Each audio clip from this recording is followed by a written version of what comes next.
How long the machine gunner lives is how long the squad lives.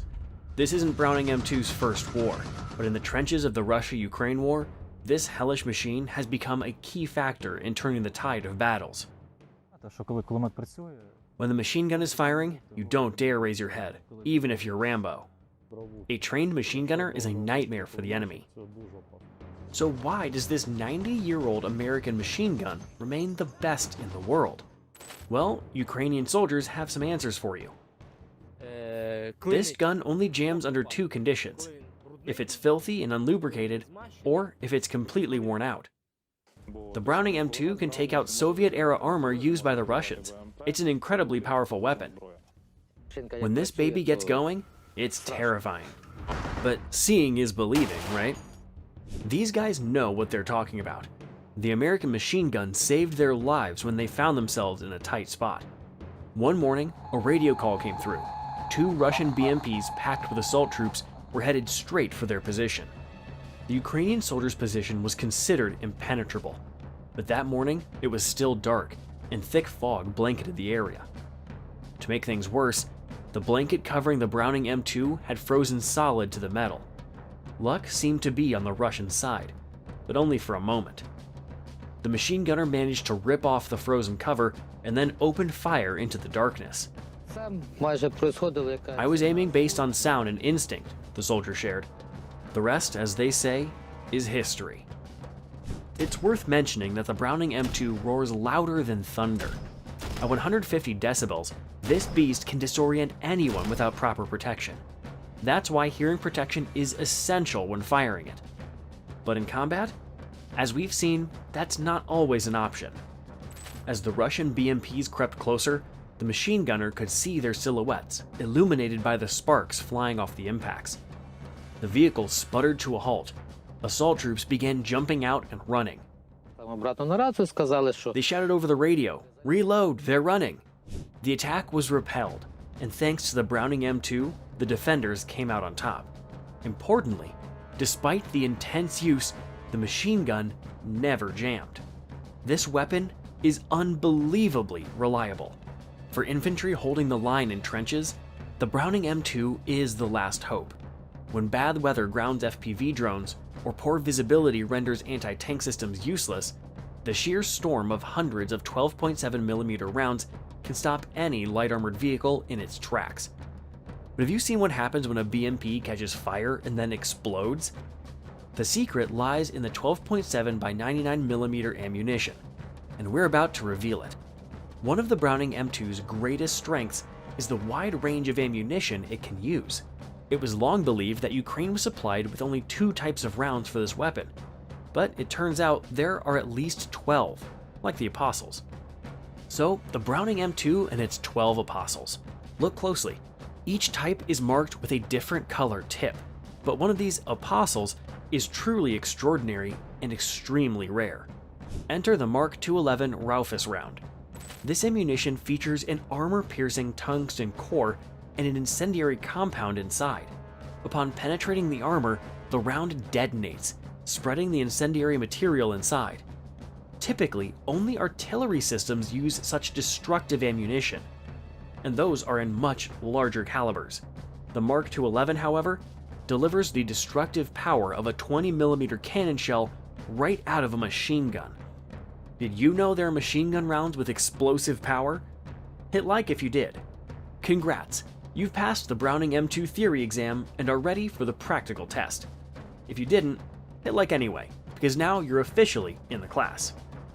By the way, the Mark 211 round is also wildly popular for sniper work with the Barrett rifle, because this machine gun can also be used as a sniper weapon. Here's how. You take the machine gun, attach a Picatinny rail, mount a scope, and voila. We just switch it to long range mode. The Browning M2 was first used for sniper-style shooting by American forces. Its effective range is 2,200 yards. But during the Vietnam War, US Marine sniper Carlos Hathcock turned his Browning M2 into a sniper rifle, setting a record that lasted until 2002 by hitting a target at 2,460 yards. With a fire rate of up to 635 rounds per minute, the Browning M2 delivers a storm of fire no sniper could match. Here's what happens when a group of soldiers walks into an ambush set by an M2 machine gunner. These Russian soldiers didn't stand a chance, as the machine gunner delivered precision fire. But the Browning M2 also allows you to fire accurately at targets you can't even see. Here's what that looks like. Indirect fire is when you shoot based on coordinates and azimuth. You don't see the enemy, and they don't see you. It's practically an artillery technique. The bullets arc over obstacles and hit the target directly. Now imagine that precision with a burst of dozens of rounds. The technique is impressive, but requires mastery of optics and complex calculations, not something every soldier can handle. Another standout round in this war is the one with the red tip, a tracer round. But wait, doesn't it reveal the machine gunner's position? Why risk firing tracer rounds if it could invite a counterstrike? The Browning M2 weighs 84 pounds, plus the tripod, and then there are the ammo boxes, each weighing 35 pounds. Carrying all this and switching positions every 2 to 3 minutes is no small feat, even with a strong and tireless assistant. But here's the thing, without tracer rounds, it's hard to imagine nighttime hunting. For drones. Every night, the Russians launch dozens, sometimes hundreds, of Shahid kamikaze drones over Ukraine, targeting critical infrastructure. And every night, Ukrainian crews head out on combat patrols. The intensity is really high right now. Air raid alerts go off daily, and there's a huge number of enemy UAVs over Ukraine. In flight, the Shahid drones emit a distinct buzzing sound, but shooting at them based solely on sound isn't practical. They're small and hard to hit. So first, the crew needs to locate the drone in the sky using thermal imaging. In the thermal scope, it looks like a red dot moving across the screen. Once the target is identified, they mark it with a laser designator. Target eliminated. Taking down a single drone often requires at least 100 rounds, an entire box of ammo. Reloading takes precious time, so the Ukrainians came up with a clever solution. We modified the ammo box to hold 200 rounds instead of 100. It's much more efficient. The crew typically arrives at the position in a vehicle, with the Browning M2 mounted on a tripod. In the turret? That doesn't seem to be standard issue either. This kind of weapon modification, battlefield experimentation, and technical innovation has become the norm in this war. Recently, Ukrainian National Guard troops managed to shoot down a cruise missile with a Browning M2. The target? An H-101, Putin's favorite missile, carrying nearly 900 pounds of explosives. Of course, this was an experiment, and success favored the gunners, as the missile flies at speeds of up to 620 miles per hour. But success tends to follow the best, doesn't it? So where else can this American gadget, capable of piercing 25mm armor and sometimes taking down missiles, be deployed? During World War II, Browning M2s were mounted on fighters and bombers. The Boeing B-17 Flying Fortress carried 13 M2s, while the record holder, Douglas A-26, could pack up to 14. But this war takes versatility to another level. The Browning M2 can be mounted on virtually anything, even dune buggies. Now take a look at this footage from an operation carried out by Ukraine's main intelligence directorate, HIR. Russia was using this oil platform for military purposes, outfitting it with radar equipment to monitor the sea and airspace. That had to be addressed. 14 Sea Force assault boats, each equipped with Browning M2 machine guns, stormed the target. Imagine 14 machine guns firing simultaneously. It's like a high-speed cavalry charge. Subscribe to our channel if you agree. By the way, this mission was deemed a success, despite Russian claims that the Ukrainian attack was drenched in blood. But as we say, seeing is believing. Browning M2s are also mounted on Island-class patrol boats and Navy 18 WP-class boats, supplied to Ukraine by the US and Estonia. It's not unlikely that we'll soon see the iconic Browning M2 machine gun mounted on Ukraine's famous naval drones. After all, Ukrainians recently equipped the robotic ground system droid TW-12.7 with this heavy hitter. This gadget can cover 9 miles and unleash a storm of suppressive fire on enemy positions while clearing the way for assault troops to land. It comes loaded with a 300-round ammunition capacity. For perspective, that's roughly the same amount of ammo carried by an assault trooper armed with a Kalashnikov or an assault rifle. However, the Browning M2 fires 50 caliber 12.7mm rounds, giving it the firepower to take out lightly armored vehicles with ease. It's hard to imagine a modern infantry fighting vehicle, IFV, or armored personnel carrier, APC, without a Browning M2 on board. Recognize this 14-ton beast? It's the Max Pro armored personnel carrier, complete with a machine gun turret on top. You might think being a machine gunner on an APC is easier. No heavy lifting for the gun or ammo. But what does this soldier think? On the move, you've got to control the turret joystick with one hand and fire with the other. It's not exactly easy. The joystick is sensitive. Turret speed and angle depend on the force applied, so the gunner needs to not only shoot on the move, but also skillfully maneuver the turret. Lives depend on it, because APC gunners operate at very close ranges. On the Max Pro, 200 to 300 yards is the norm for suppressing enemy infantry. And reloading? Forget about it. That's just too much. The mission for this crew is straightforward but dangerous. Approach enemy positions at high speed, suppress them with machine gun fire, and allow friendly infantry to either safely deploy or evacuate. However, safety in a firefight is a very relative term, so speed is everything. I fire until I'm empty, shout clear, and the driver spins us around and we get out fast. The adrenaline is off the charts. This guy has a tough job. Let's wish him good luck. But it seems the machine gunner on another American APC, the Striker, might feel a bit safer. Here's what his workstation looks like. This is the monitor, with day and night cameras. And here's the joystick for controlling the module and firing. The Striker's remote-controlled weapon system, loaded with 2,000 rounds, makes life easier.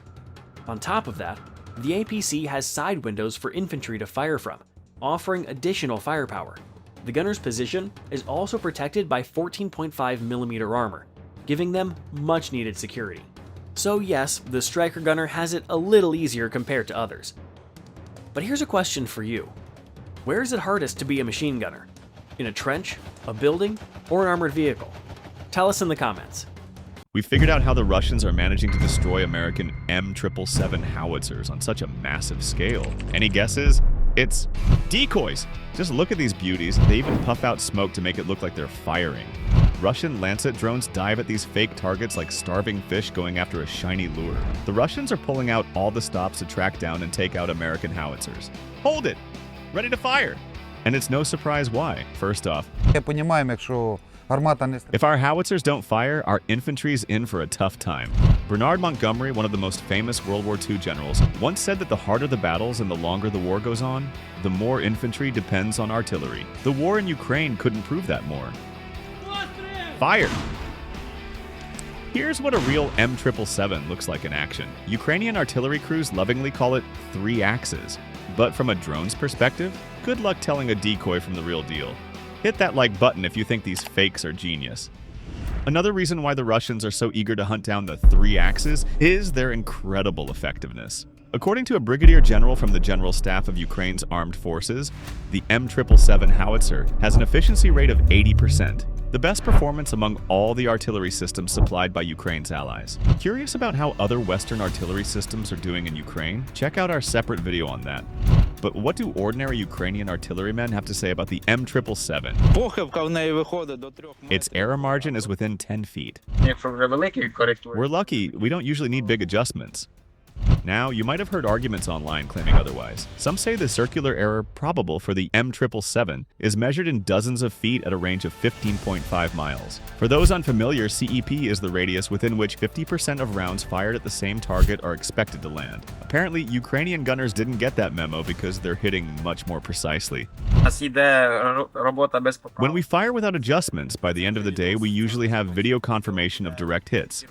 Even with minimal corrections, we're talking 95% accuracy on target. The thing is, while expert opinions on CEP might sound reasonable, they often come from the comfort of a couch. Real-world practice shows a different story.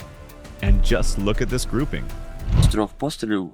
With 3 shots, we can take out 2 targets, both in completely different locations. on entirely different terrain. Still, we've analyzed the actions of Ukrainian M777 crews and think we've figured out the secret behind their incredible accuracy. And yes, that red button is part of the answer, but let's break it down step by step.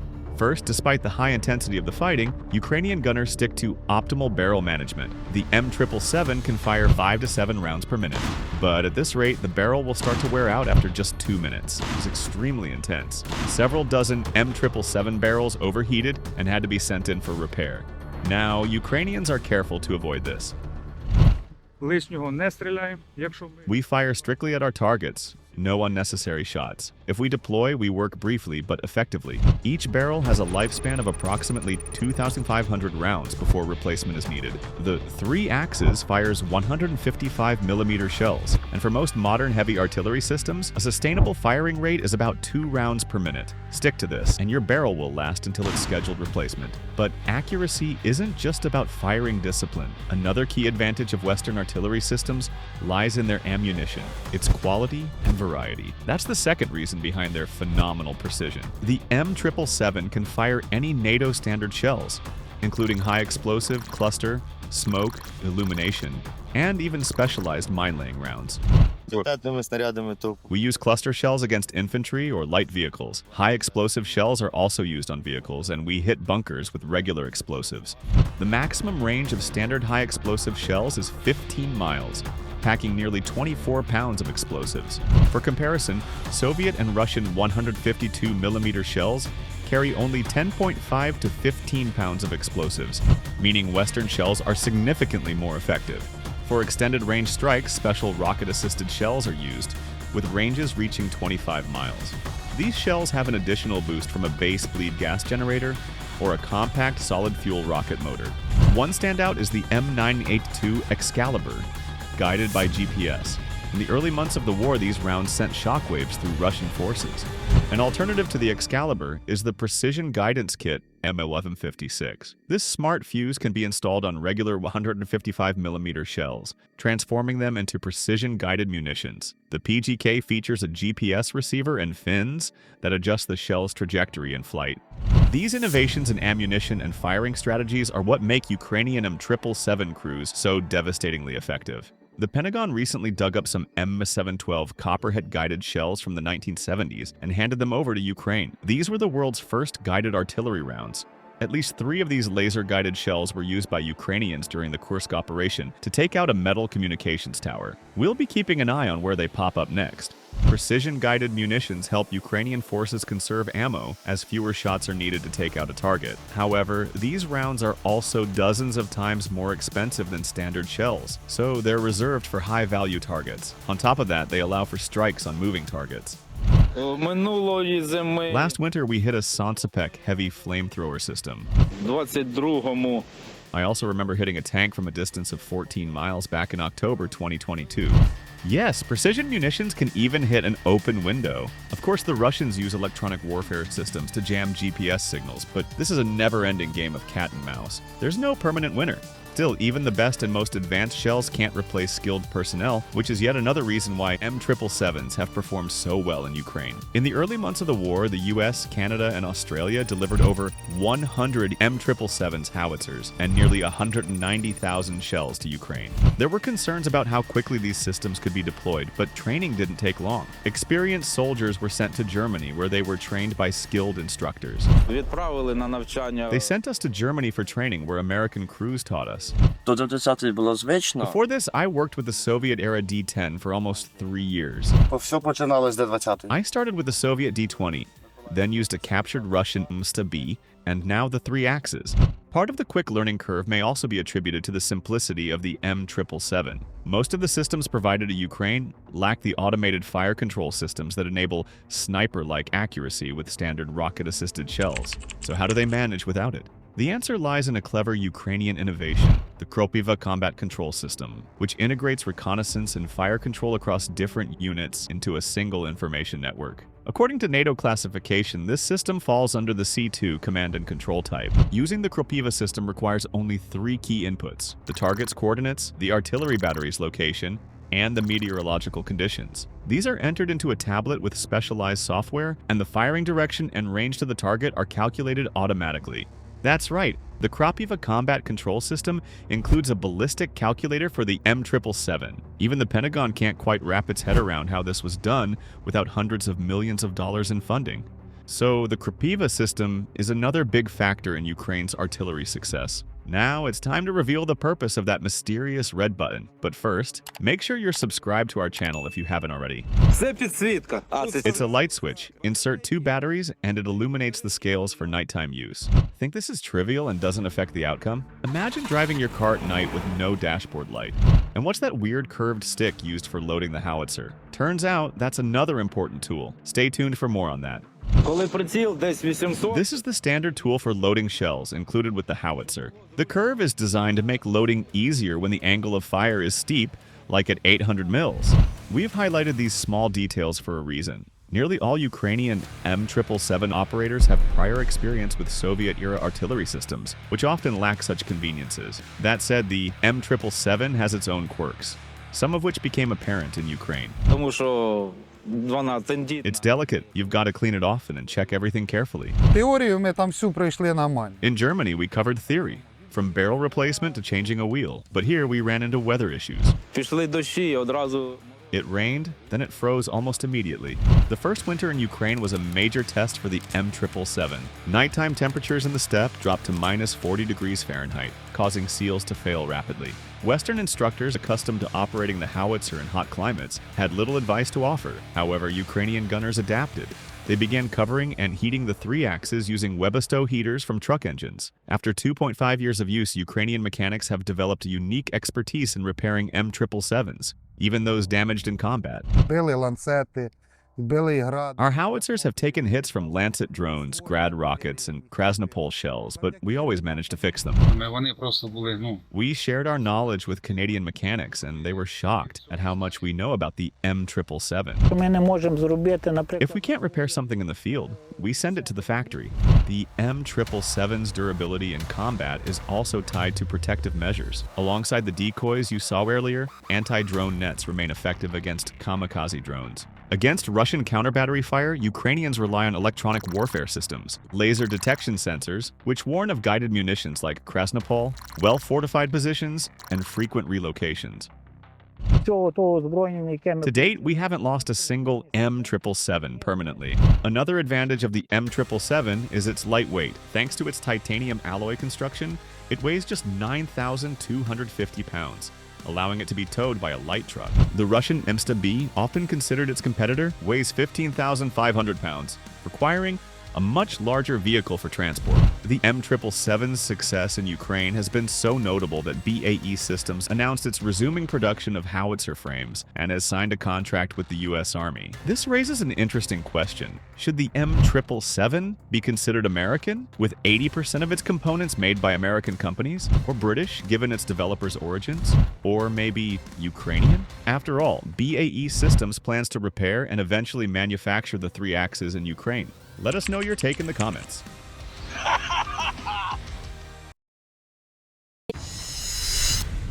These are the aftermath of strikes delivered by American HIMARS rockets. We always hit with sniper-like precision. Yeah, even if you think you've got balls of steel, a 227mm HIMARS rocket will strike them dead on.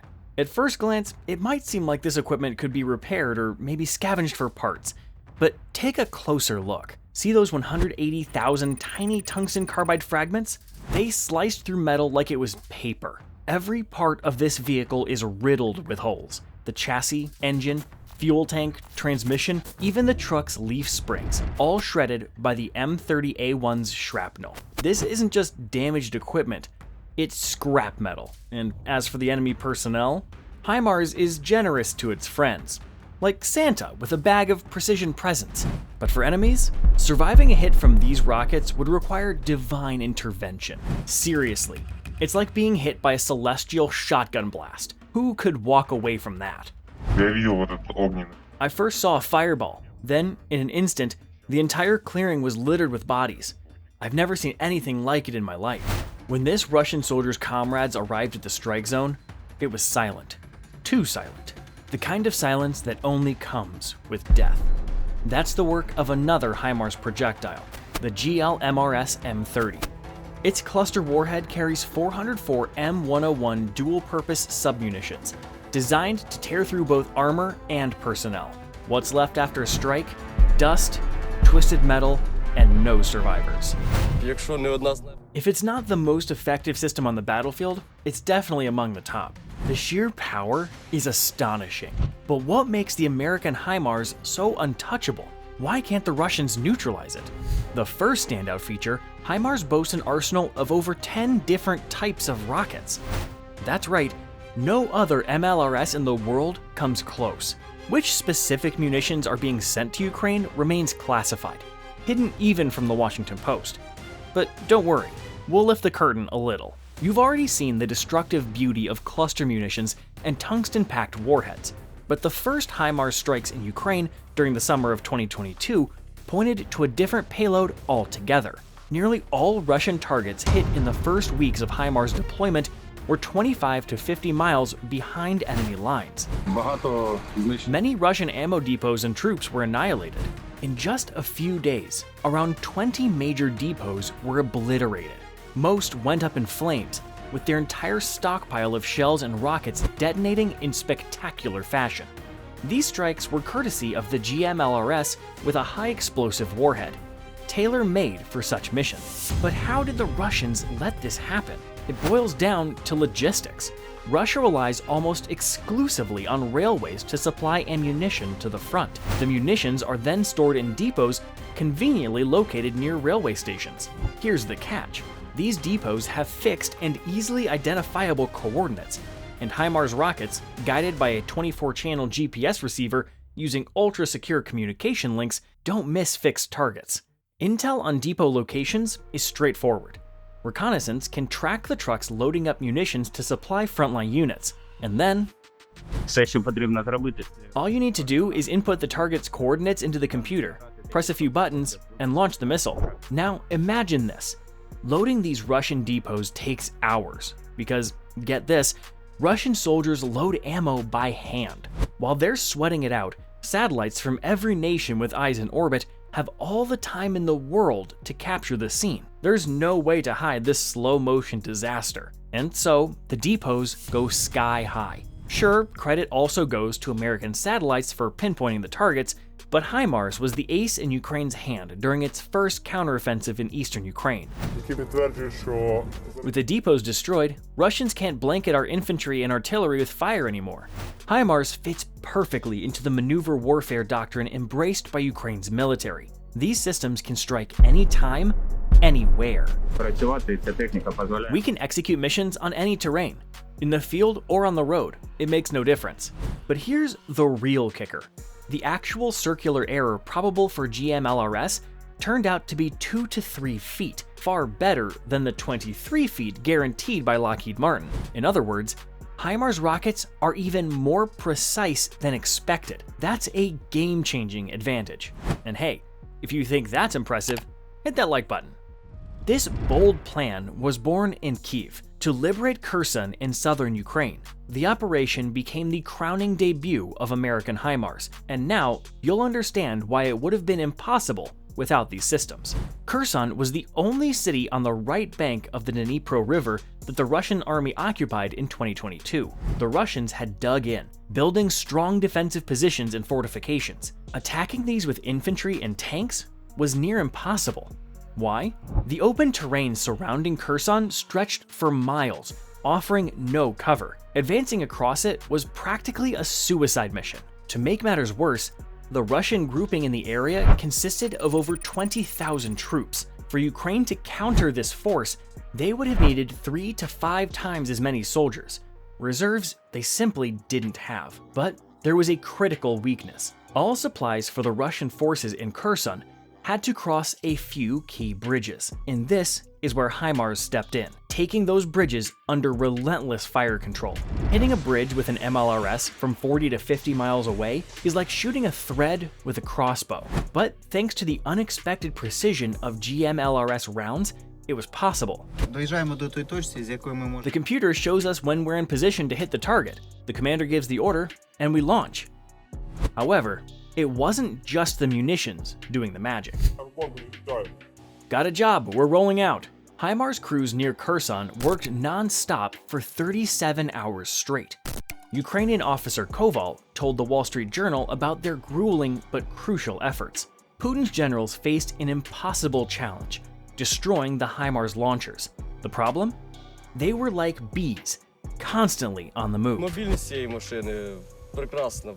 The mobility of this machine is fantastic. It can go anywhere, and on the road, it reaches very high speeds. That's why we were able to change locations so quickly. By mid-October 2022, movement across Kherson's bridges was almost completely halted. Ukraine used GMLRS M31 rockets with high-explosive warheads to achieve this. While these warheads couldn't completely destroy massive bridges, 200 pounds of explosives isn't enough to demolish such structures. The solution was simple. Instead of trying to obliterate the bridges, Ukrainians targeted the roadways, making craters faster than Russian engineers could patch them up. GMLRS rockets punched hole after hole in the pavement, day after day. And guess what? It worked. To avoid a complete disaster, the Russians were forced to retreat to the left bank of the Dnipro. Had they failed to do so, the war might have taken a dramatic turn, as most of the 20,000 Russian soldiers would have either been destroyed or captured. Putin lost face withdrawing his troops from Kherson, but in doing so, he saved his army. Meanwhile, Kyiv celebrated a victory that likely wouldn't have been possible without HIMARS. Ukrainians themselves acknowledge this. We used to fight with outdated Soviet-era weapons. Now we finally have modern, powerful systems that can lead us to victory. Working with HIMARS is an honor for every member of our battery. Such precise and advanced equipment brings us closer to victory.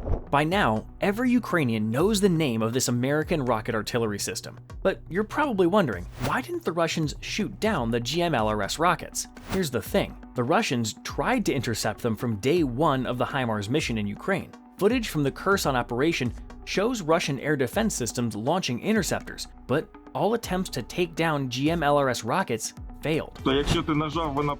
If a missile is launched, there's a 99 out of 100 chance it will hit the target. That's because HIMARS is no ordinary MLRS.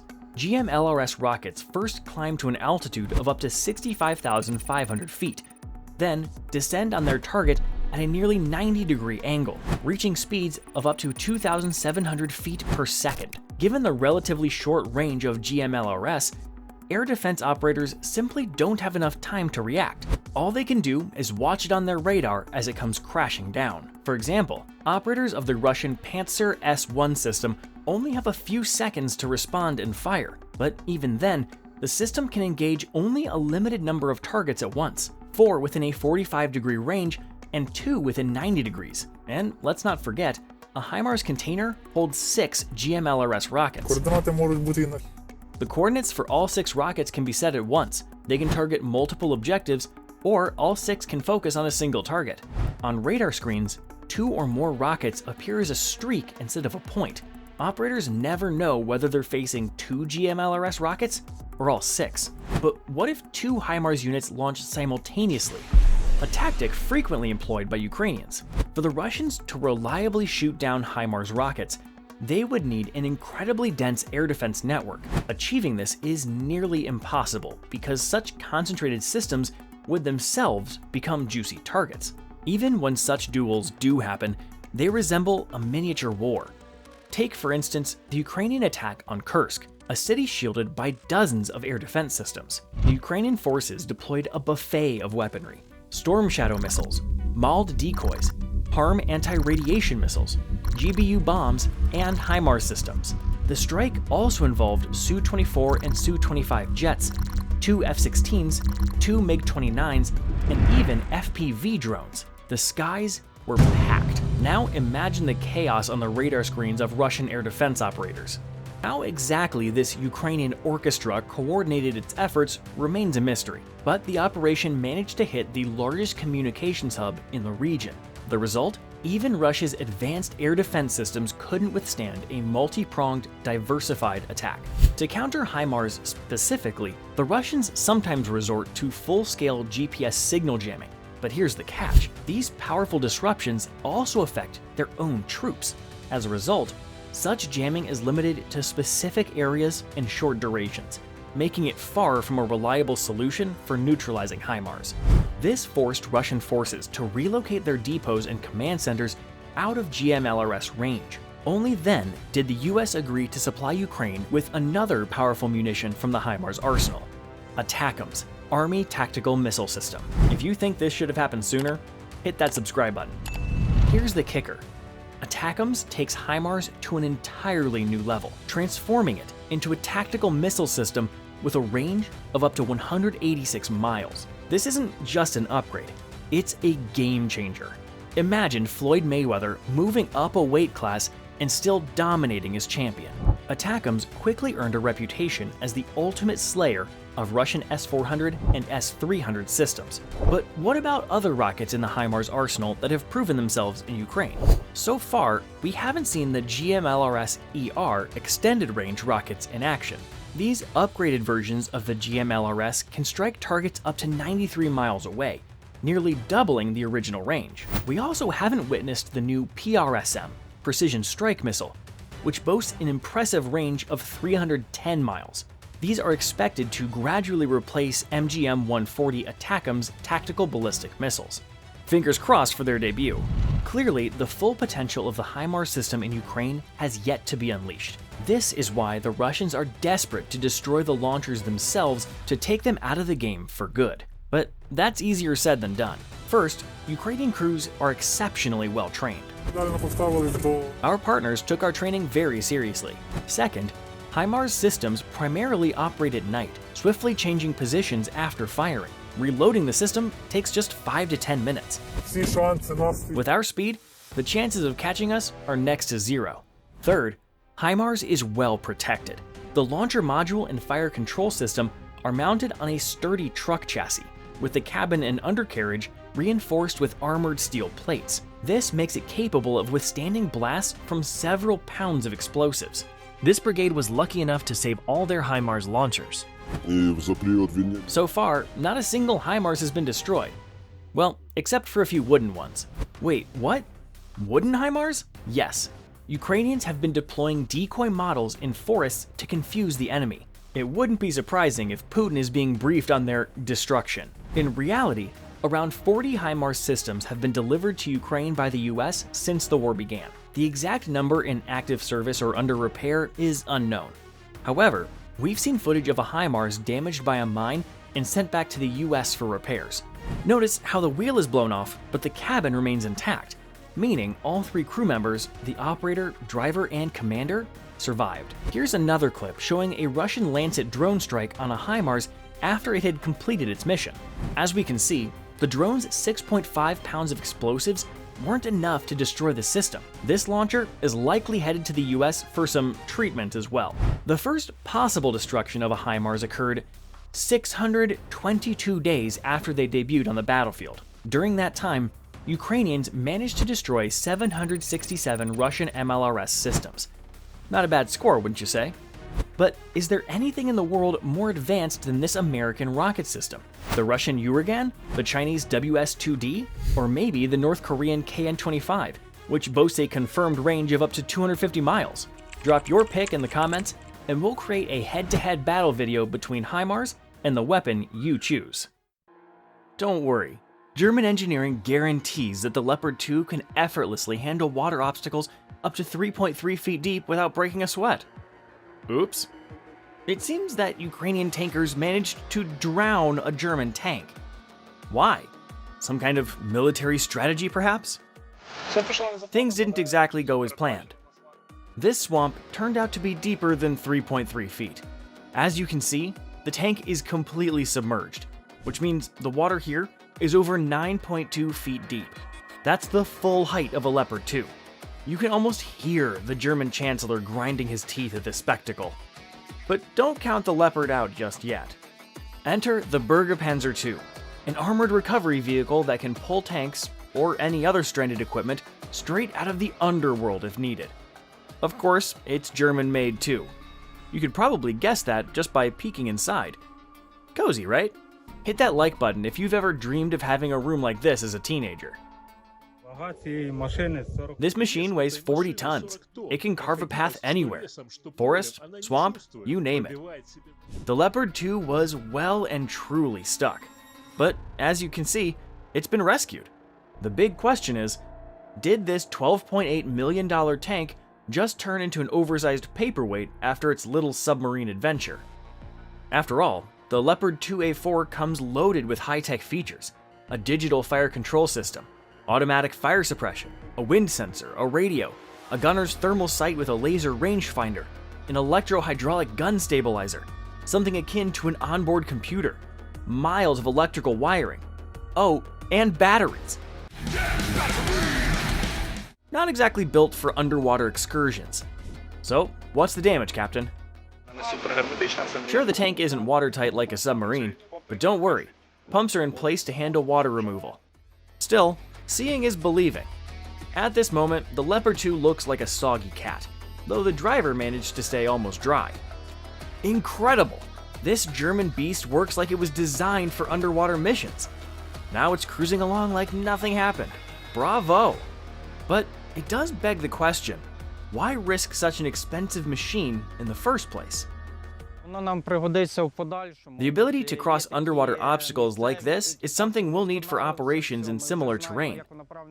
The crew has leveled up. Now we know how to do it properly. We're practicing these maneuvers because our plans include not just defense, but also offense. I'm impressed with these tanks. Compared to the T-64 and T-72 I used to fight with, this one is leagues ahead.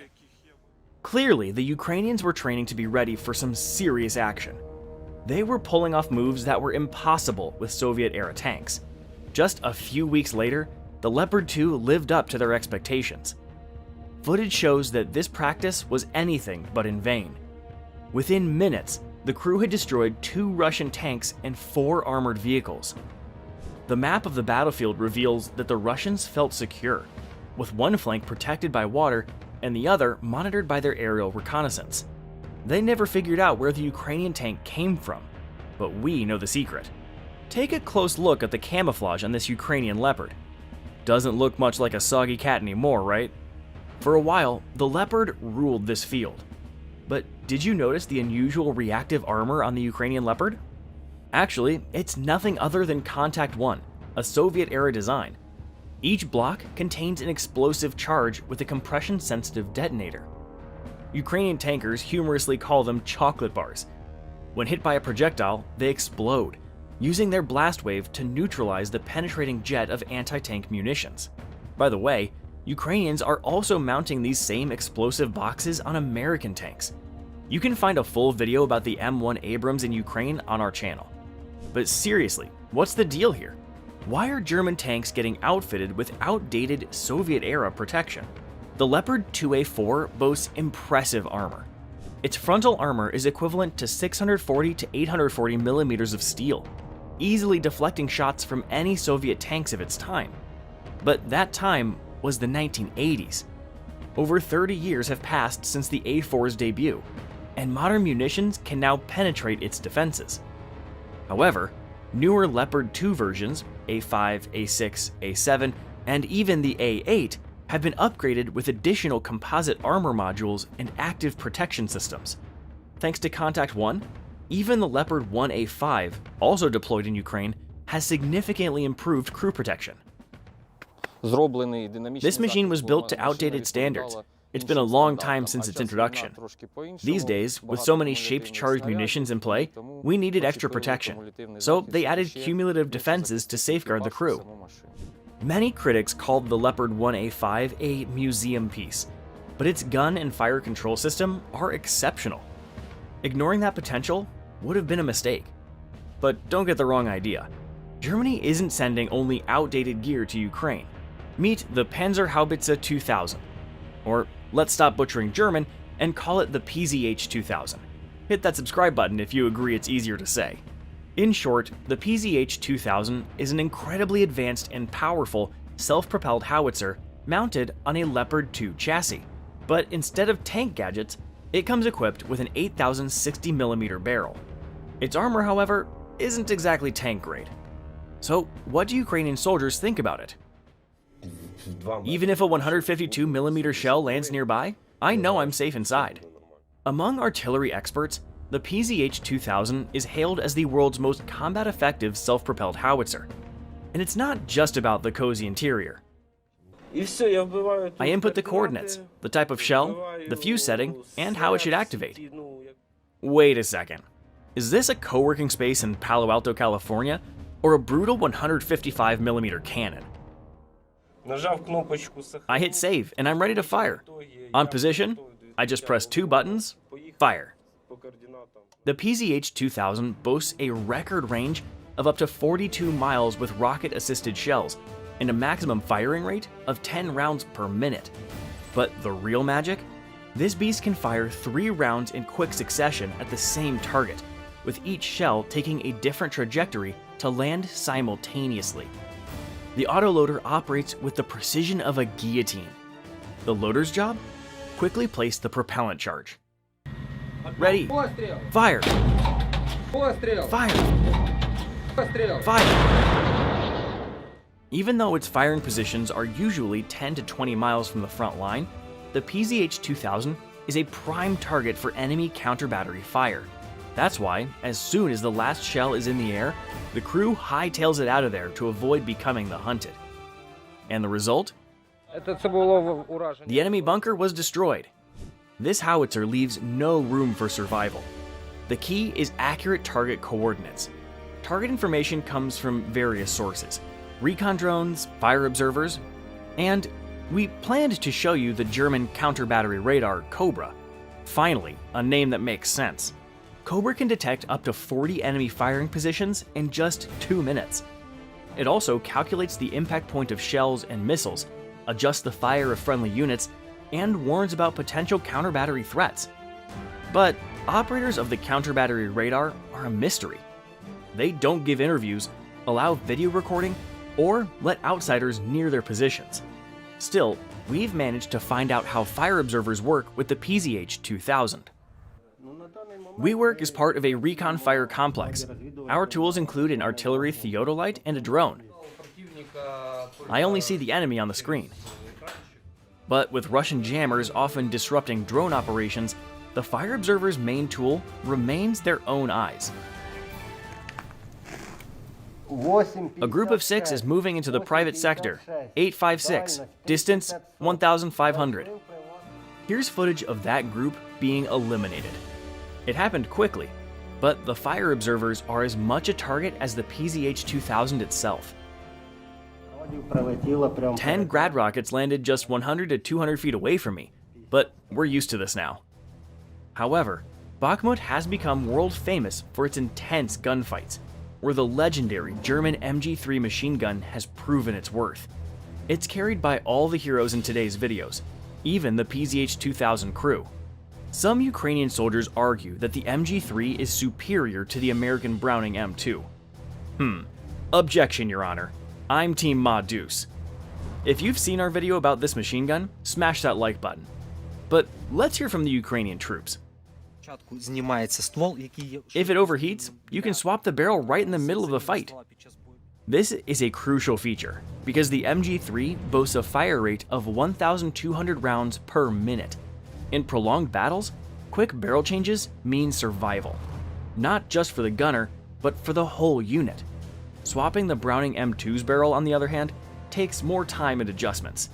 Another point, the MG3 weighs just 25.5 pounds with a bipod, and its 7.62 by 51mm rounds are much lighter than the monstrous 50 caliber. This allows the gunner to fire from awkward positions. Let's face it, you're not climbing onto a fence with an M2. So that's another win for the German machine gun. What else? The bipod is super easy to adjust. Just shift it forward, take it off, and snap it into another notch. The belt links are disintegrating, easy to use. Once it's fired, that's it. But the MG3's effective range maxes out at 1,300 yards, almost half that of the Ma Deuce. One more reason why it's not used to hunt down Shaheeds. However, there is one piece of German weaponry that outshines the Browning M2 in taking down Russian drones. Enter the Gepard, the ultimate Shaheed killer. This self-propelled anti-aircraft system hails from the 1970s, built on the first-generation Leopard chassis. Look at its cozy retro interior. Those Germans really know how to design a workspace. But how does it fare in battle? RLS, radar. The radar picks up blips and shows the direction the target is coming from. The radar range is 10 miles or 7.5 miles, but you can narrow it to 5 miles. Once the target is locked, we track it until the system gives the green light to fire. Turns out, the Gepard's old-school radars are perfect for spotting slow-moving targets. Beyond its 2 radars, the Gepard packs a high-performance fire control system.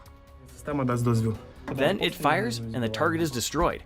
The Gepard's guns have an effective range of about 3 miles. A few short bursts from its dual Oerlikon cannons are enough to turn a Shaheed into scrap metal. Watch how it works in action. Есть захват, 400-600. Готовимся. 3833. 3800. Еще. Еще. Есть разрешение на огонь. Наблюдать. 70%. Немає збиття. 50%. 70. Немає збиття. Постріл. 2700. Немає збиття. Постріл. Є збиття. Перезахоплення. Target down. Whew, incredible work. So, friends, what kind of weaponry does Ukraine need more of right now? Tanks? Howitzers? Or maybe more firearms? Share your thoughts in the comments. Есть захват, 400-600. Готовимся. 3900. 833. 3800. Еще. 700. Еще. 3600. Есть разрешение на огонь. Постріл. Є збиття. Перезахоплення. Another target eliminated, another few Ukrainian lives saved.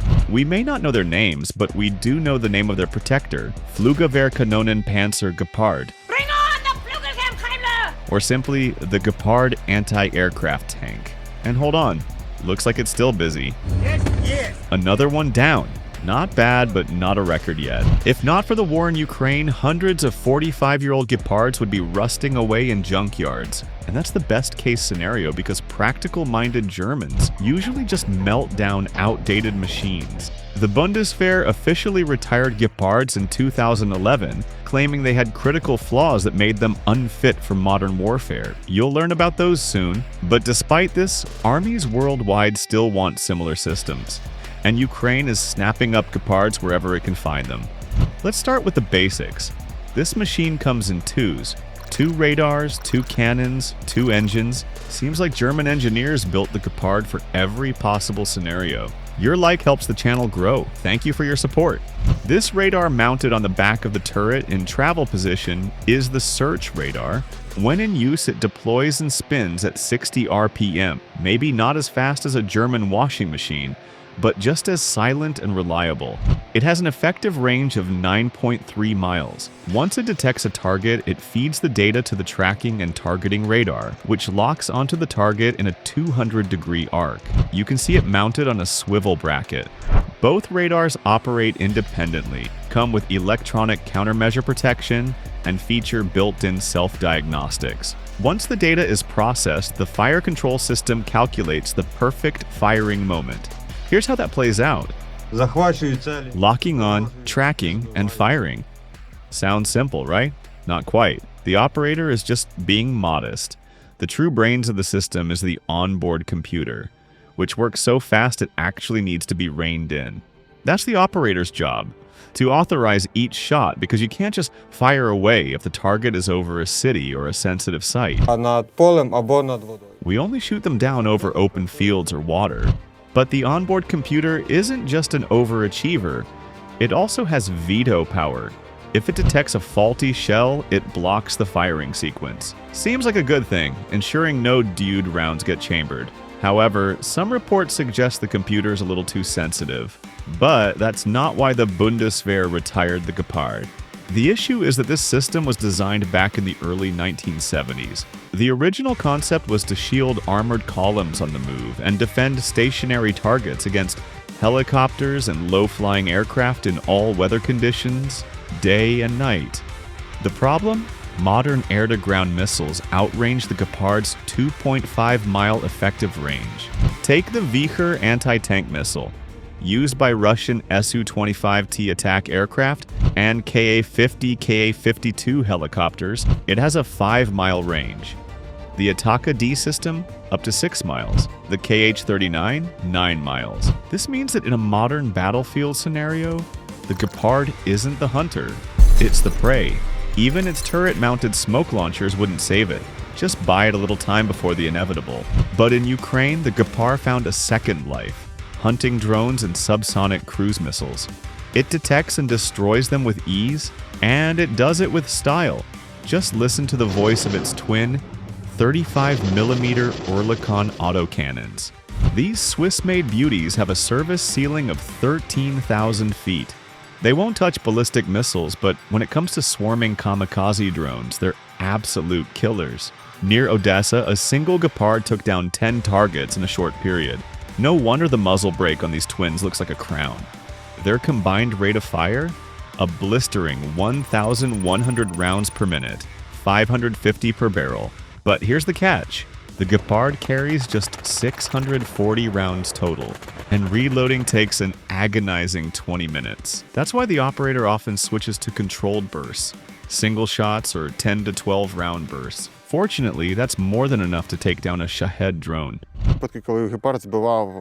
For example, taking down a UAV at a distance of 3 kilometers required just 11 rounds. That's efficiency, and in this war, every round counts. Let's add one more detail. If a shell misses, it self-destructs. And these cannons aren't just for aerial targets. Imagine those terrifying shells, each weighing between 1.2 and 1.65 pounds, ripping through 115 millimeters of armor, and turning the target into Swiss cheese. On top of that, the Gepard moves pretty well, hitting speeds of up to 40 miles per hour. Its 10-cylinder engine is a thirsty beast, guzzling about 150 liters per 100 kilometers, but it delivers an honest 830 German horsepower. Meanwhile, its onboard systems run off a second engine that sips a modest 20 liters per hour. But most importantly, the Gepard has fantastic off-road capabilities, thanks to its tank chassis. This proved to be a major advantage in combat, especially during the battles of fall 2022. It's built on the Leopard 1 platform. However, Ukrainian forces have largely stopped using Gepards near the front lines. For one, its armor is much thinner than the Leopard 1. The 30mm steel plating at the front is enough to stop bullets and shrapnel, but won't handle anything bigger. And with just 15mm of armor on top, it's not built for today's battlefield. Because modern warfare has changed. The skies over the front line are now swarming with FPV drones, each carrying a shaped charge. These little buzzing killers are an even bigger threat to armor than attack helicopters or jets. Any vehicle rolling out on a mission risks taking multiple FPV hits in just minutes. And let's not forget the Lancet kamikaze drones, real vultures of the battlefield, striking Ukrainian vehicles from dozens of miles away. They've become a nightmare for armor. We've covered the brutal realities faced by Western tanks, Abrams, Leopard, and Challenger on this battlefield in several videos. It's clear that the role of tanks and armored vehicles is undergoing a massive rethink. We're keeping a close eye on these changes, so subscribe to our channel, not just to support us, but to see more Western weapons in action. So the Gepard is used wherever it's needed, but at a safe distance from the front lines. Even in the rear, though, there are far too many places that need protection. And Ukraine only has about 55 of these systems. Given its effective range, that's nowhere near enough. And then there's the issue of ammo shortages. At first, Switzerland refused to supply 35mm Oerlikon rounds to Ukraine, citing its neutrality. Then it went even further and blocked their re-export. Eventually, the issue got sorted, and Ukraine recently secured a deal for 180,000 rounds. But Rheinmetall still hasn't delivered on a 300,000 round order placed all the way back in February 2023. Despite all this, Ukraine is doubling down on these shells, since they're not just for the Gepard. They also go into the Cheetah, the Dutch variant of the Gepard, which comes with an upgraded radar and fire control system, On top of that, Ukraine has also received Skynex systems, straight from Germany. This platform, developed by Rheinmetall Air Defense, is designed for stationary defense. It's not a self-propelled system, but it can be transported and deployed where needed. Right now, Skynex batteries are protecting airfields, critical infrastructure, and other strategic sites. A Skynex battery consists of 4 Oerlikon Mk3 35mm cannons, a command post, and a radar station that detects targets and directs the guns. It has a slightly longer range than the Gepard at 16,500 feet, but let's be honest, what really matters is how it sounds. Listen to these beauties. Pure firepower in stereo. The Oerlikon Mk3 also has an insane rate of fire, 1,000 rounds per minute. To keep this beast under control, Skynex uses 7-round clips to prevent it from going full berserk. And finally, its biggest trick, the AHEAD airburst rounds. Each of these rounds carries 152 tungsten projectiles, each weighing 3.3 grams. When detonated near a target, they create a cloud of shrapnel that shreds everything in its path. That makes Skynex an even deadlier drone killer. But what about crew safety? Surprise! It doesn't even need a crew on site. The Skynex firing unit is fully unmanned. The operator stays safe inside a separate command post, while the system's radar can detect targets from up to 31 miles away. That means they see incoming threats minutes before they enter the kill zone. Still, that doesn't make their job any less thrilling. But can Skynex be mounted on a chassis to create a mobile air defense system? Absolutely. The system is based on Skyranger 30/35 from Rheinmetall, which is expected to become a key part of Europe's air defense network. Its effective range, 5 miles. Just days ago, Rheinmetall delivered a prototype of the Skyranger 30 to the Bundeswehr, mounted on a Boxer armored vehicle. This setup helps standardize components across the fleet, making maintenance easier. The Skyranger's cannon will also use airburst rounds for even greater effectiveness against drones. The Skyranger can also be mounted on Leopard 1 or Leopard 2 tank chassis, but what's the better setup for today's battlefield? Wheeled or tracked? Or is it best to keep the crew completely separate in a remote command post? Drop your thoughts in the comments. Wait, is this really a German PZH 2000 or a studio apartment on tracks? Because this artilleryman looks way too comfy. He's literally loading a 155mm shell while wearing slippers. But don't rush to laugh just yet. This monster howitzer is created for some serious damage. 10 секунд. Це її... It can fire 3 rounds in 10 seconds. That's its max rate of fire, and that's really fast. However, there's a catch. This German howitzer was never tested in wars where artillery is needed 24/7. So how well can the Panzerhaubitze handle the brutal demands of the Russia-Ukraine war then? A lot depends on how well trained the crew is. That's why Ukrainian artillerymen went through intense training at German military ranges. It lasted a month and a half, practically without breaks. And it wasn't a walk in the park. It was especially tough for the mechanics, who had to learn every tiny detail inside and out to properly maintain the system before and after battles. Окремо була в них. They had a separate training program. They went through the course 3 times. And to make things even harder, most Ukrainian gunners had only worked with old Soviet artillery before, machines with zero electronics, let alone NATO's high-tech systems. So saying they were blown away by the PZH 2000's onboard systems is an understatement. Автомобілі, а завтра... It's like going from driving a car to piloting Darth Vader's spaceship. Hit that like button if you just imagined Jedi faces of shock as they see Vader loading shells into a PZH 2000. But unfortunately, high-tech electronics aren't always battlefield-friendly in heavy rain or snowstorms. There's a real risk they could malfunction due to excessive moisture or dirt. That's why soldiers inside wear special boots and even use a vacuum cleaner. So maybe the next-gen version of the PZH 2000 should come with a free cleaning service.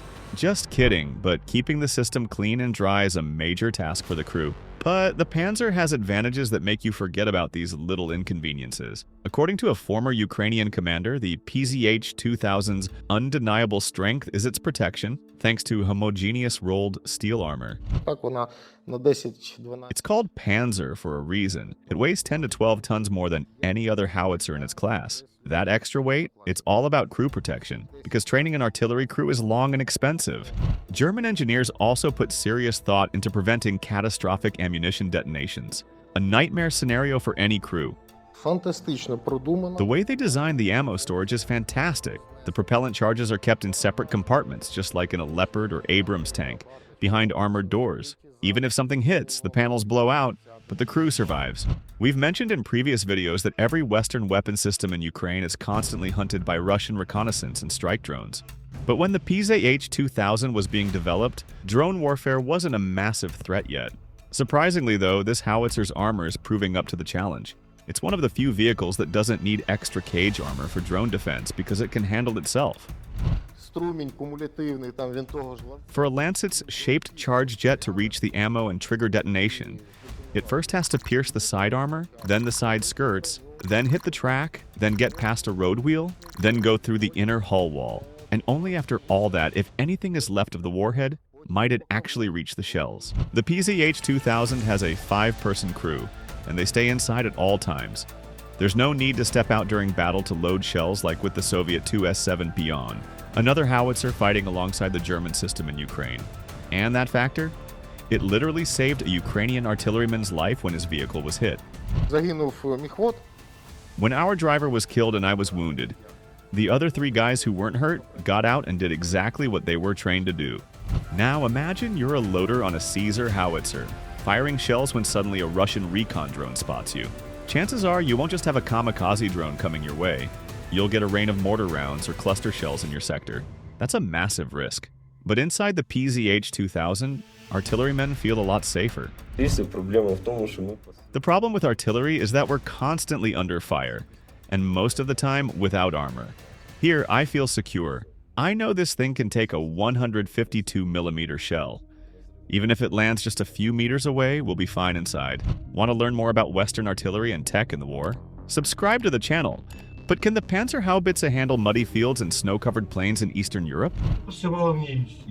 We've used the PZH-2000 in rain and snow. It's not like the Pion, where if it rains, you just stop working. In fully automatic mode, this howitzer only needs 2 crew members to keep firing, even though its standard crew is 5. Besides the commander, gunner, and driver, there are 2 loaders, who step in when reloading the ammo rack, or if the autoloader malfunctions. You're sitting in the gunner's seat. Here's the commander's spot. This is where the first and second loaders sit, and over there, that's the driver's seat. On combat missions, these guys feel confident, because their safety comes first. The PZH-2000 is equipped with NBC protection, ventilation, and an automatic fire suppression system.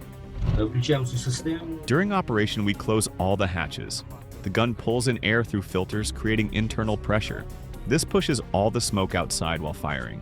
If chefs have a secret ingredient in their recipes, Western howitzer manufacturers have a built-in computer, the ultimate artillery assistant that calculates everything and helps deliver the perfect serving of destruction.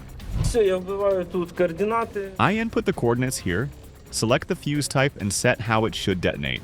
If it's a programmable fuse, I enter the altitude for detonation. Then I make corrections. Once everything is set, I hit save, and I'm ready to fire. The Ukrainian PZH-2000 crews have prepared plenty of surprises for the Russians in the form of 155mm shells. Their arsenal includes smart 155mm, M982 Excalibur, Volcano rounds, and even Indian-made 155mm munitions. This is in Smart 155 shell. We use them against tanks. They're easy to operate because the gun calculates all the coordinates. Everything is automated.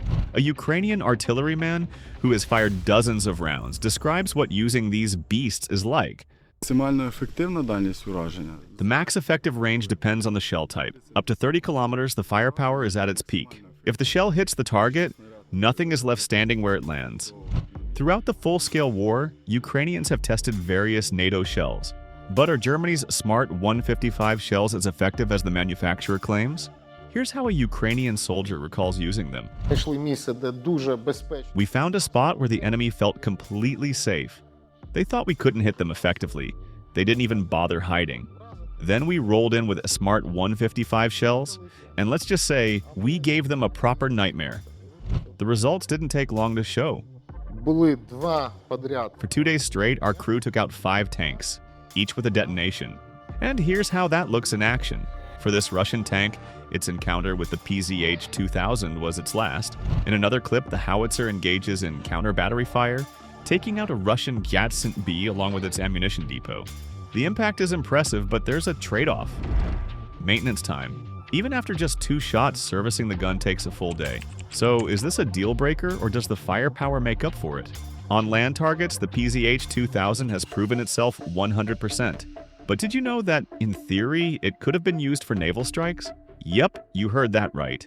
In the 2000s, the German military explored ways to increase naval firepower without major ship modifications. Engineers even plan to replace the 76mm OTO Malera Compact on the Hamburg frigate with the PZH-2000's turret, which can hit targets up to 25 miles away. Sounds promising, but reality didn't quite match expectations. While test range trials were deemed successful, it's unclear whether it was ever tested at sea. Ultimately, before the Hamburg entered service, the PZH-2000 turret was removed. Since then, Germany hasn't experimented with land-based artillery on ships again. Our take? Weapons should be used for their intended purpose. That's how you get the best results. But what do you think? Let us know in the comments. Before the Russia-Ukraine war, the PZH-2000 had its first combat experience in Afghanistan, firing against the Taliban. But honestly, that was more of a live fire test range than a real war. The commander who trained me in Germany fired just 28 shells from a PZH-2000 in Afghanistan. On my first day in Ukraine, I fired 2 full ammo loads, 120 shells, then went to sleep very satisfied. In September 2006, 3 Dutch PZH-2000s were used in Operation Medusa, securing Panjwai and its surroundings. The following year, the Dutch deployed them to Uruzgan, where they supported the assault on Taranquout. Meanwhile, Germany was hesitant to send its own PZH-2000s, since German politicians considered the mission a policing operation, meaning troops were only supposed to have light weapons. That changed after 3 Bundeswehr soldiers were killed. Germany finally approved sending 3 howitzers to Kunduz, and on July 10, 2010, they saw combat for the first time, covering the evacuation of an armored vehicle that hit a mine. The Afghan war revealed some flaws in the PZH-2000. The ventilation system struggled in extreme dust, and extra top armor was needed because Taliban forces heavily relied on mortars. The biggest issue? Overheating and dust infiltration, which could shut down the entire system. Germany later introduced an upgraded version to fix some of these problems. But let's be real, nothing could have prepared the PZH-2000 for Ukraine, where it's fighting a far stronger enemy than the Taliban. And yet, Ukrainian artillerymen swear by it. We're very grateful to the Chancellor of Germany and the German people for these ACS. This is a perfect weapon. One such howitzer is worth 3 Soviet ones we used to have. Compared to Soviet-era artillery, the PZH-2000 is king in armor, firepower, and automation. But its downsides? Complex maintenance and sensitive electronics. Even so, it remains one of the best self-propelled guns out there. What do you think is its biggest advantage? Armor, automation, or firepower? Drop your thoughts in the comments. What is this? A self-propelled artillery piece? A tank? Or an APC with a cannon? It's the French AMX-10RC, a wheeled reconnaissance and fire support vehicle. Ukraine received it for the first time in 2023 and quickly deployed during their counteroffensive, but has it proven effective against the Russians, who laid plenty of devious traps? It's like a sniper rifle on wheels, at least from an artillery perspective. As soon as Ukrainians got the chance to train on the AMX-10RC, new crews headed straight to a French training center. However, circumstances demanded speed, as the counteroffensive couldn't wait for the Russians to finish building their 3 defensive lines. This required cutting down the training program drastically. Ukrainian crews mastered the AMX-10RC 6 times faster than their European counterparts. According to the French, we completed in a month what usually takes them 6 months, and for the driver, even less time. Within a week, I was already driving it on the track. Once back home, the crews jumped straight into real combat. The vehicle's seen action. We've done 35 missions with it so far. On the battlefield, Ukrainians use the AMX-10RC for a variety of tasks, taking out command and observation posts, destroying fortified platoon positions, repelling assaults, suppressing the enemy, and supporting infantry. A 105mm gun with a high explosive shaped charge and armor-piercing rounds helps get the job done. The RC in its name stands for Roue Canon, or gun on wheels in French. It fires accurately if the gun calibration is done right. When the crew spots a target, the priority is to neutralize it before the enemy can aim their own gun or send an FPV drone your way. The AMX-10RC lacks an automatic loader, so success hinges on the skill and professionalism of its crew. 6 секунд и постріл. 6 seconds and a shot. What kind of impact does that rate of fire have on the enemy? A soldier who's seen the firepower of this combat vehicle on the front lines has the answer. After the first shell hit, 8 Russians were killed and 4 wounded. The crew's seamless teamwork halted the enemy assault, minimized Ukrainian losses, and boosted morale. Hit that like button if you respect this crew's precision. To carry out their missions effectively, Ukrainians use the AMX-10RC not just for maneuvering, but also for firing indirectly from covered positions. Можна або зменшити, або збільшити. You can adjust the elevation angle thanks to its hydropneumatic suspension. This setup allows the vehicle to strike targets up to 6 miles away. Ukrainians have even equipped the vehicle with an artillery goniometer for added precision. Наших воїнів за допомогою встановлених додаткових приборів. With the additional equipment we've installed, we can fire from concealed positions. The French never intended this vehicle for such use. French instructors argue that the Caesar's self-propelled artillery is better suited for these tasks. But with limited numbers of Caesars in Ukrainian hands, creative solutions are a necessity. Firing from a covered position also helps camouflage the AMX-10RC and protect it from enemy drones. Here's how it works in practice. Може работать за укриття, то есть. You can adjust the suspension to show only the turret. Another major perk of the suspension is its high maneuverability, off-road capabilities, and speed. The designer made it so the AMX-10RC can reach up to 50 miles per hour on roads and 25 miles per hour off-road. У нього гідропневматична підвізка. It has hydropneumatic suspension that can lower or raise the vehicle. There are 4 fixed positions, ranging from the standard to the highest. There's even a suspension mode for paved roads, rough terrain, and crossing trenches.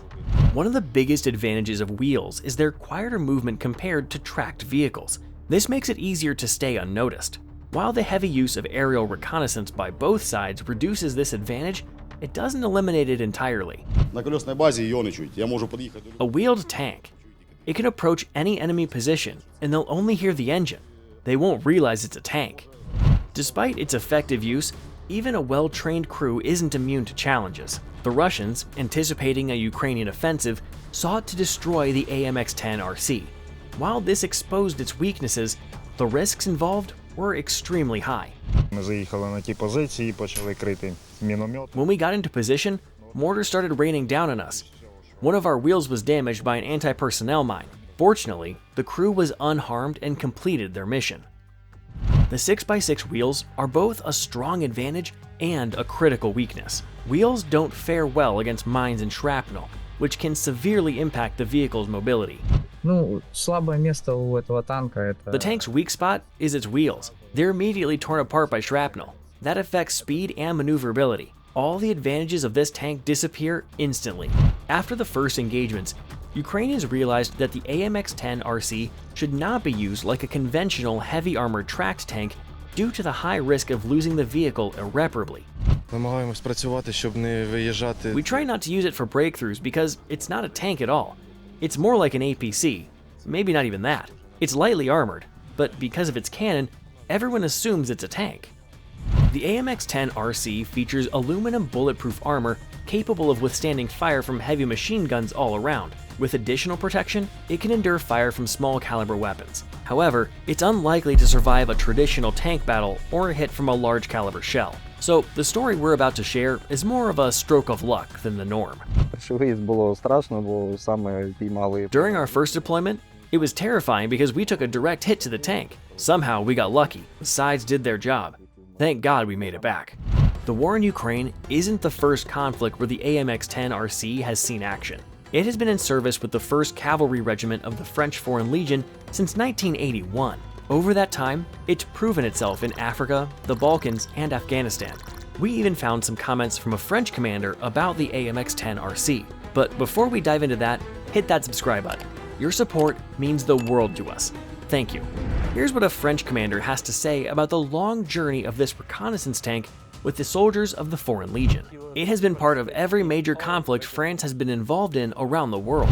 According to him, the AMX-10 RC's main role is reconnaissance and supporting other units, not leading tank assaults.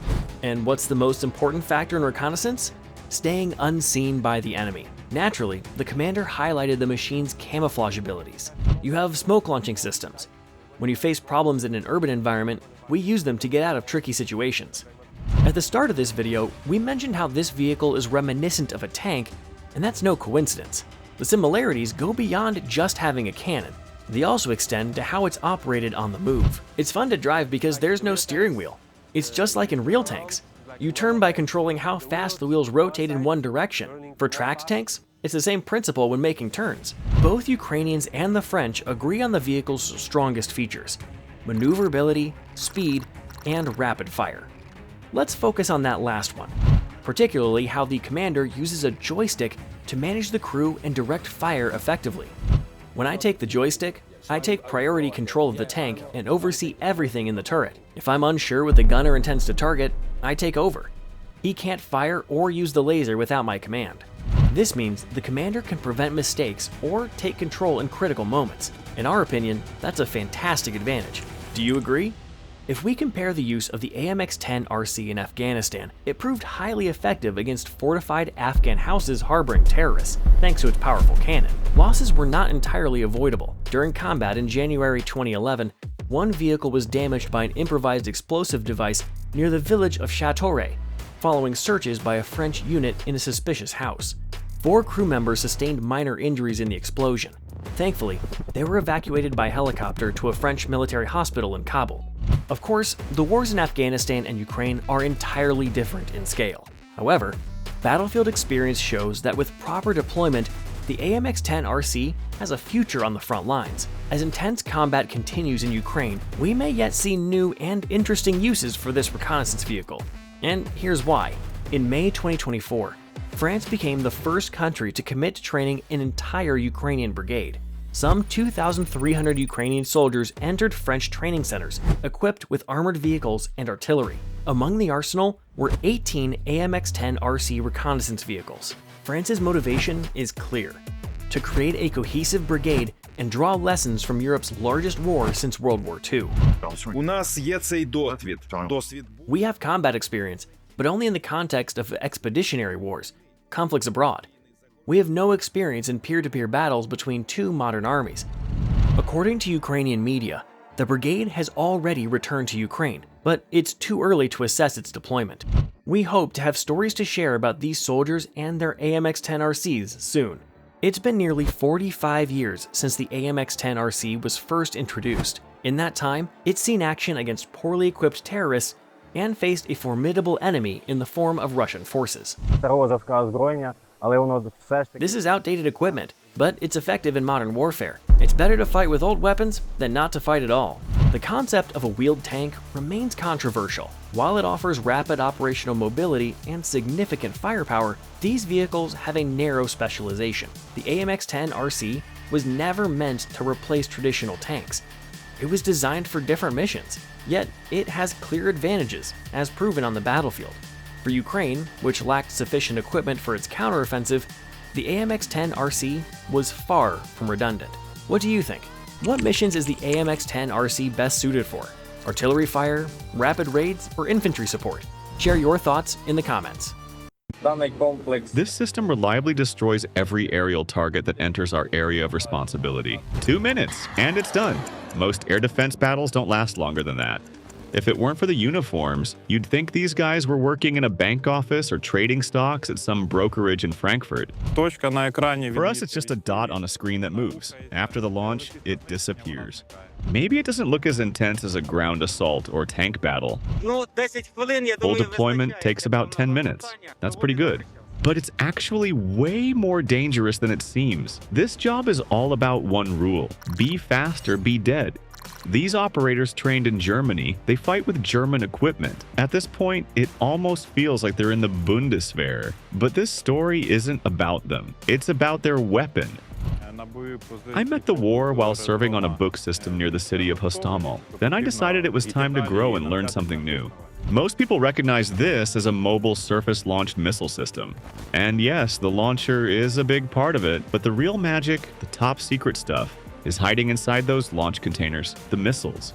The feeling from the first launches, from the first operation, was truly impressive. Imagine having one thing that works with everything, like a golden ratio of weapons. And yes, the Germans may have just reinvented it. The IRIS-T, short for Infrared Imaging System Tail, was originally designed as a short-range air-to-air missile. Its trick? Actually, it has a bunch. First, its insane agility, thanks to the thrust vectoring and the control system. Each of its 4 fins has its own drive system, which means this missile can pull off some wild stunts. Right after launch, it can hit up to 60 Gs. Yeah, 60. That's why they sometimes call it the Acrobat missile. And get this, it can even do a full 180 midair and chase a target that's behind the launching aircraft. Not bad if something nasty is on your 6, right? IRIS-T hits speeds of Mach 3, that's over 3,000 kilometers per hour. Good luck outrunning that. Your like tells YouTube the video is worth watching and helps us reach an even bigger audience. Aside from speed and agility, this missile is insanely accurate. To lock onto a target, IRIS-T uses a mix of guidance systems that complement each other: satellite navigation, a radio command link, an inertial system, and an infrared seeker with a synthetic sapphire lens. Here's another cool trick.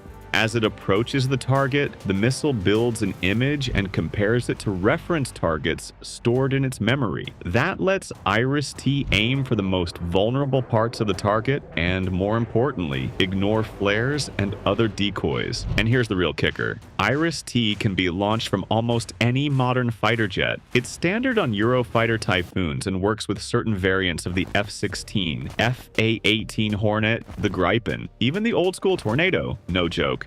They even tested it on an F-4 Phantom at one point. And check this out. Here's an IRIS-T mounted under the wing of South Korea's KF-21 Boramae, 4++ generation multi-role jet. Rumor has it even the F-35 plays nice with it. More than a dozen air forces have picked IRIS-T over the Sidewinder. That's because its diameter, length, weight, center of gravity, and launcher interface are all compatible. Basically, it fits anywhere a Sidewinder would, and hits harder. So yeah, the IRIS-T conquered the skies. But the Germans weren't done. They brought it down to earth, literally. And once again, they found that golden middle, a weapon that does everything. The IRIS-T SL surface launched. Program kicked off in 2007 with one idea in mind: launch an air-to-air missile from the ground. Technically challenging? Sure. Impossible? Not even close. Americans turned their AIM-7 Sparrow into the ship-launched RIM-7 Sea Sparrow. The French-Italian Aster system is based on the Mika air-to-air missile, and the American SlamRam ER uses AMRAAM airframes as its core. So DL Defense took the same path and nailed it. In 2018, they showcased the IRIS-T SLS surface launch standard on a tracked BV-410 platform with an integrated Saab Giraffe 1X radar. The next year, Sweden demoed their own version on the Eldenhet 98 vehicle. And in 2022, we saw the IRIS-T SLS mounted on an armored Moag Eagle 6x6. We have 2 types of ground-based IRIS-T, the SLS and the SLM. Ukraine's version of the IRIS-T SLS comes with a 4-missile launcher mounted on an Iveco Eurocargo 4x4 truck chassis, which basically means if you've got the money, the paperwork, and a pickup, Deal Defense could probably strap an IRIS-T to it. Just be ready for a very, very long wait. Okay, we're joking, but these systems really are in short supply. Нам потрібно більше систем. We need more systems because we have a lot, over 400 sites, that constantly need to be protected from enemy strikes. According to the German government, Ukraine has received 2 IRIS-T SLS batteries so far, with 6 more on the way. Not bad, but not a lot, especially when you consider how many critical infrastructure sites need protection and the system's limited range. Unfortunately, speeding up production just isn't realistic right now. That's why Ukraine's short-range air defense is a patchwork of whatever can shoot straight, from M2 Brownings to the legendary Gepard. You can check out how they work in our earlier videos. Still, IRIS-T remains one of the most effective weapons in the game. The first ground-based IRIS-T systems arrived in Ukraine back in October 2022, and according to Deal Defense, by June 2024, they had taken down over 240 aerial targets with an almost perfect success rate.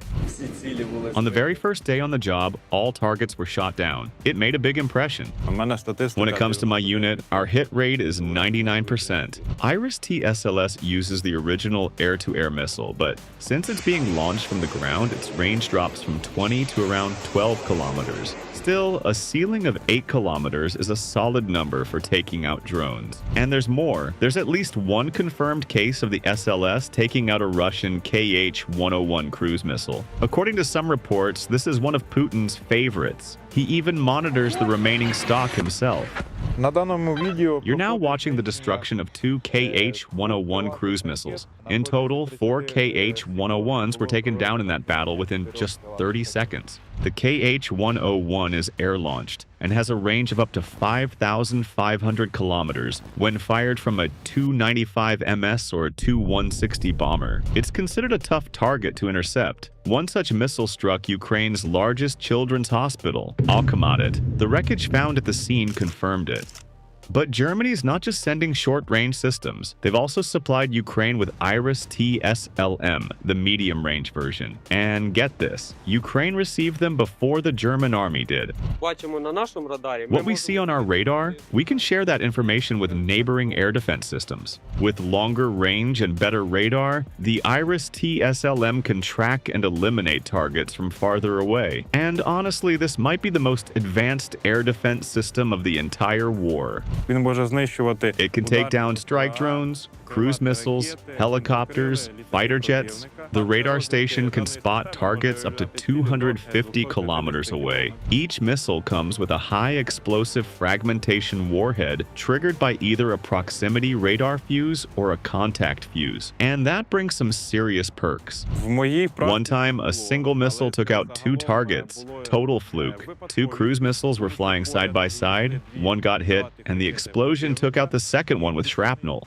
The IRIS-T SLM has a range of up to 40 kilometers, with a ceiling of 20 kilometers, making it much better suited for intercepting missiles and aircraft. But to hit those numbers, the original IRIS-T air-to-air missile had to be completely overhauled and upsized. Think of it like inflating a balloon, or giving Arnie's biceps a boost. The SLM is also a more complex system overall. It's not just one launcher, it's a whole network. But here's the smart part. The system doesn't depend on a specific chassis. All components are built to fit standard 20-foot containers, which makes logistics much easier. It's built on a plug-and-fight architecture. The standard setup includes a radar unit, a control station with operator consoles, and launchers with 8 missiles each. And get this, the launcher can be up to 20 kilometers away from the command center, and the radar can share targeting data with other operators. That modular design is why IRIS-T was easily integrated into Ukraine's air defense grid. IRIS-T performs excellently. Its effectiveness shows that not a single enemy aerial target reaches its destination. After seeing real combat use in Ukraine, the IRIS-T SLM has become a bestseller, and its missile is now turning into the backbone of Europe's air defense. But Germany's Deal Defense isn't stopping there. The upcoming IRIS-T SLX first revealed last year, is designed to reach 80 kilometers in range and hit targets at altitudes up to 30 kilometers. These specs are impressive, but that extra range will come from entirely new missiles, different from the ones used on the SLM. What kind of missiles are they? No official word yet. But we'll be watching closely because this channel is all about bringing you the latest in battlefield tech. So hit that subscribe button to stay in the loop. Also, Germany plans to integrate the IRIS-T SLM into its F-125 class frigates. There's even a naval version of the IRIS-T designed for submarines, known as IDAS for Type 209 and Type 212, A-subs of the German Navy. But we can't pretend it's all perfect. The IRIS-T system comes with two major downsides. And the first one? Price. Yeah, friend, this isn't exactly a budget buy. So one IRIS-T missile in either the air-to-air or surface-launched standard version costs 900,000 euros. The surface-launched medium variant is even more expensive. During the war, Ukraine received 658 missiles. Imagine the total bill. Meanwhile, a Shahed kamikaze drone costs around 45,000 to 50,000 euros. But this isn't just about money. Russia launches dozens to hundreds of Shaheds every day. Shooting them down with IRIS-Ts is like firing golden bullets at rats. You can guess who wins that game in the long run. The Germans understand this too. That's why the creators of IRIS-T are now working on something new. A small anti-drone missile called Cicada, previously known as M-Missile. It looks like it's getting close to serial production. The Cicada carries 0.5 kilograms of explosives, enough to destroy recon or long-range Shahed-type drones. It's part of a bigger system called Sky Sphere, which was shown off at a defense expo in Nuremberg. But how fast Germany can get these into mass production? That's still a big question. The second big drawback of the IRIS-T-based systems is that they can't shoot down ballistic missiles. Unlike the GEM-T or PAC-3 MSE missiles used in Patriot systems, which use a hit-to-kill principle with no warhead, the IRIS-T uses a fragmentation warhead. It's just not designed to take out high-speed ballistic threats. So, what's the plan? For now, Germany is buying Israel's Arrow 3 missile defense system. The US already gave the green light for the sale, needed because the Arrow 3 uses American tech and is partly funded by Washington. What topics should we cover next? Drop your ideas in the comments. We'll choose from the most liked ones.